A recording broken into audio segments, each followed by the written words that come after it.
पाकिस्तानी बैरून मुल्क जाने की कोशिश में अपनी जान गंवा बैठे हैं। कौन कौन से रास्ते हैं जिनके जरिए ये लोग जाते हैं, वहां जाकर इनको क्या मुश्किलात होती हैं। एक नया जो रूट है बाय एयर रूट आ गया। अभी कश्तियां डूबती नहीं है, जो कोस्ट गार्ड है वो इनके ऊपर आकर फायरिंग भी करते हैं, वाटर कैनन जो है पानी भी मारते हैं, अनबैलेंस होता है, कश्ती डूब जाती है। ये कितना बड़ा माफिया है जो इसके अंदर मुलविस है। अस्सलाम वालेकुम नाज़रीन, मैं हूँ आदिल निज़ामी और आप देख रहे हैं मेरा डिजिटल चैनल। आज का व्लॉग एक अफसोसनाक इशू पर है। हम आए रोज़ इस तरह की खबरें देखते हैं कि इतने पाकिस्तानी बैरून मुल्क जाने की कोशिश में अपनी जान गंवा बैठे हैं और हर साल एक बड़ी तादाद पाकिस्तानियों की गैर कानूनी रास्तों से यूरोप अमेरिका जाने की ख्वाह है, कोशिश करती है।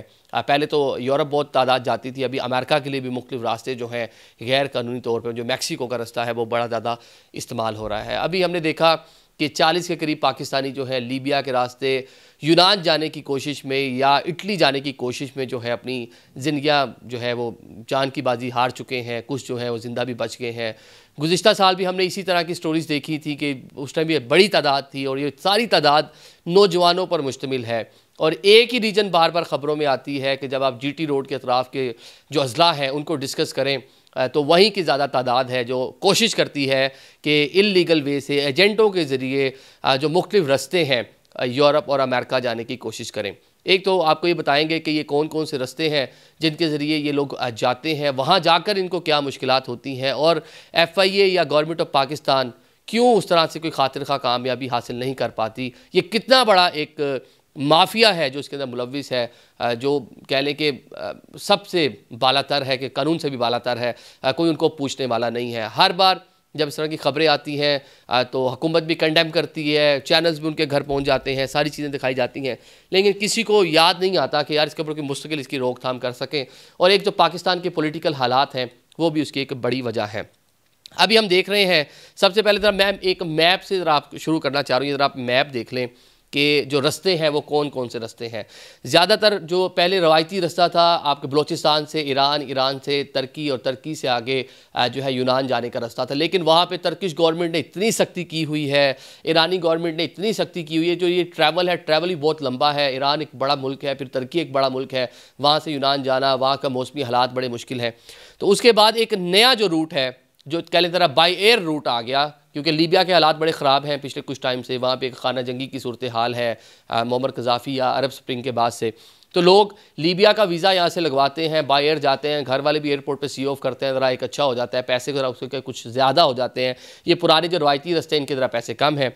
अब 25 से 30 लाख रुपए, मैं तो कभी कभी सोचता हूँ 25 से 30 लाख अगर किसी नौजवान के पास है तो पाकिस्तान में अपना कारोबार क्यों नहीं शुरू करता। वहाँ भी तो जाके आपने और जॉब करनी है, टैक्सी चलानी है, लोगों के स्टोर्स पे काम करना है, कहीं मॉब लगाने हैं, कहीं कचरा उठाना है, कहीं खेतों में काम करना है। तो इतने पैसे लगा के तो आप पाकिस्तान में भी कोई अपनी शॉप बना सकते हैं या अपने कोई बिजनेस छोटा मोटा, तो घर में ही छोटी मोटी इंडस्ट्री लगा सकते हैं। कितने मल्टीपल आइडियाज़ आजकल सोशल मीडिया पे जो है वो ज़ेरे गर्दिश होते हैं। तो अब ये जो नया जो रास्ता है जी, लीबिया जाए, लीबिया से जनाब बरास्ता कश्ती जो है, आप दो कंट्रीज़ बड़ी करीब पड़ती हैं। ये मैप में आप ज़रा देख रहे होंगे कि आप यूनान भी जा सकते हैं, उसके डिफरेंट जो जजीरे हैं वहाँ तक जा सकते हैं। जिस तरह अभी एक जजीरे के करीब ही ये जो कश्तियाँ हैं डूबी हैं। अभी कश्तियाँ डूबती नहीं हैं, कश्तियाँ एक तो चले ओवरलोड होगा। बहुत सारी इस तरह की इतलात हैं, बहुत सारी डॉक्यूमेंट्रीज बन चुकी हैं कि जो वहाँ की जो कोस्ट गार्ड है वो इनके ऊपर आकर जनाब इनके ऊपर फायरिंग भी करते हैं। वो आकर इनके ऊपर वाटर कैनन जो है उसे पानी भी मारते हैं, अनबैलेंस होता है, कश्ती डूब जाती है और बाद में बचाते भी नहीं हैं। ऐसे ही ज़रा वो क्या कह लें, खानापुरी के लिए 10, 12, 15 बंदे बचा लिए, बाकी डूबने दिए। वो इतने ब्रूटल हो चुके हैं। वहाँ पर भी प्रेशर है, यूनान की इकॉनमी बैठ गई है, इटली भी मुश्किलात का शिकार है। इसको भी डिस्कस करते हैं। अगला देखें जी, ये जो है हम देख रहे हैं ट्यूनस, जो ट्यूनस है उधर से भी आप इजीली इटली बड़ा करीब देखें, ये मैप के अंदर आपको नज़र आ रहा है।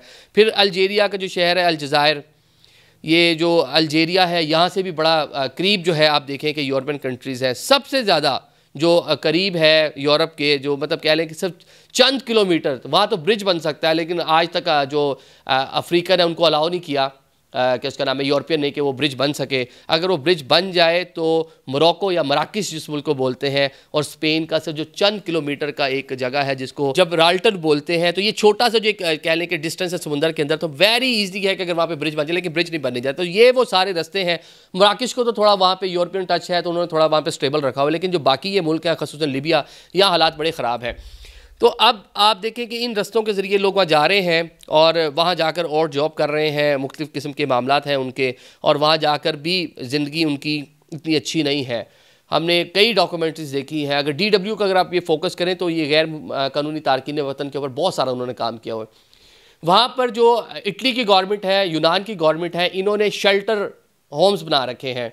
शहर से दूर परे फेंसिंग करके कुछ इलाके इन्होंने डेवलप किए हुए हैं। बल्कि डंकी मूवी में भी आपने देखा होगा, बल्कि एक इंडियन पंजाब की मूवी थी, उसमें भी उन्होंने टोटल इसकी अक्कासी की। तो आपको वहीं पे रखते हैं, ना खाना अच्छा मिलता है, ना आपको मतलब क्या उसका नाम है कि पहनने को सही मिलता है, मुख्तलिफ बीमारियाँ, बारिश, नामसाइद हालात, ठंडे इलाके हैं। गैर सरकारी तंजीमें जो है वो आकर आपको खाना शाना दे दें, फिर आपने असाइलम मुख्तलिफ केसेस अप्लाई करते हैं, शायद अगर आपका टाइम आ जाए, नहीं तो आप वहीं मर मुर जाते हैं, या फिर इतनी आपको इंजरीज होती हैं कि आपका हशर नशर हो जाता है। कितनी वीडियोज़ मैंने इस तरह देखी हैं कि लोग पैरालाइज हो गए हैं वहाँ जाकर। तो ये तो यूरोप की सूरत हाल है। अब अगर हम थोड़ा सा इसको आगे बढ़ें, ये अमेरिका तक पहुँच गई है। जो लातीनी अमेरिका के मुल्क हैं वहाँ भी यही सूरत हाल है। अगर आपने जाना है, पैसे कम हैं, तो फिर आप जाएंगे, वो आपने जो पनामा का जंगल है वो क्रॉस करके आप आएंगे इधर मैक्सिको, और वहाँ से क्रॉस करेंगे। और अगर आप वेल ऑफ हैं, अगर आपके पास 4 पैसे हैं, ये इंडियन बहुत सारे ये लोग रूट इस्तेमाल कर रहे हैं, मैक्सिको का रूट। अमेरिका से मैक्सिको का वीज़ा लेना यूं ही है जिस तरह पाकिस्तान से दुबई का वीज़ा लेना। तो इंडियन क्या कर रहे हैं, ख़ुसूसन जो साउथ इंडियन है, मैं बड़ी तादाद में उनको जानता हूँ, मिला हूँ, मतलब वहाँ तो पार्सल का एक वर्ड यूज़ होता है कि आप प्लेन पे बैठ के जाएंगे मैक्सिको अमेरिका के साथ एक बड़ा तवील बॉर्डर जो है वो शेयर करता है। वो जो आपके देखें मैक्सिको के साथ लगने वाली स्टेट्स हैं, एक तो न्यू मैक्सिको एक स्टेट भी है, साथ में एक सिटी भी है, टेक्सास अमेरिका की बड़ी स्टेट है, उसके साथ एक तवील बॉर्डर लगे। इस तरह काफ़ी सारे और भी इलाके हैं। आपने जितने अच्छे पैसे दिए हुए हैं ना, उसी के मुताबिक आपका जो पार्सल मीन जो आपका बंदा वहाँ जाना चाह रहा है, ये रेट शुरू होता है। अगर न्यू मैक्सिको अगर आपने जाना है, तो ये मैं भी लास्ट में अमेरिका तो बड़ी इंटरेस्टिंग मुझे 2-4 लोगों ने कहानियाँ सुनाई। अगर न्यू मैक्सिको, क्योंकि उधर भी सिक्योरिटी ज़रा ज़्यादा है, अमेरिकी इंटेलिजेंस ये वो सारे, और उधर से जो मैक्सिको की फोर्सेज है उनका भी उस सिटी में बड़ा इन्फ्लुएंस, बड़ा उन्होंने कंट्रोल रखा हुआ है। तो वहाँ सर $20,000 आपको लगते हैं कि आप बॉर्डर क्रॉस करवा के आपका पार्सल जो है सेटल्ड एरिया में मिल जाएगा। लेकिन अगर आपने टेक्सास की किसी सिटी में पार्सल लेना है तो शायद आपको $25,000 से $30,000 देने पड़ेंगे। तो जनाब, अगर आपने $25,000 से $30,000 दिए हैं तो मैक्सिको से बड़ी आसानी सूटेड बूटेड जो आपका पार्सल, यानी कि आपका बंदा जिसको आपने अमेरिका बुलाया है, वो जो मुख्तलिफ शहर है टेक्सास के, उसमें ह्यूस्टन है, डैलस है, बड़ी आसानी से आपको वहाँ पर मिलेगा। आप जाकर अपना पार्सल रिसीव करो, पूरा अमेरिका फ्री है, जहाँ मर्जी ले जाए। तो ये जो आप देख रहे हैं ट्रंप जिस पर बात कर रहे हैं कि गैर कानूनी तारकीन वतन, इनकी आमद को रोकना अमेरिका के लिए भी एक मसला बना हुआ है। यूरोपियन जो इकॉनमीज़ हैं उनके लिए भी मसला बना हुआ है, और हमारी इकॉनमी लोग जो हैं उनके लिए मसला बनी हुई है कि वो कैसे यहाँ पे मतलब रहें, या तो ब्रेड एंड बटर नहीं पूरा हो रहा। तो एक बड़ा मसला है गैर कानूनी तारकीन वतन। इसके ऊपर पाकिस्तान जो है, बारहा जब भी कश्तियाँ डूबती हैं, बंदे मिलते हैं, तो पाकिस्तान सरे फहरिस्त ममालिक में आज शामिल होता है। तो इसकी रोकथाम के लिए हुकूमत को डेफिनेटली कोशिश करने की ज़रूरत है।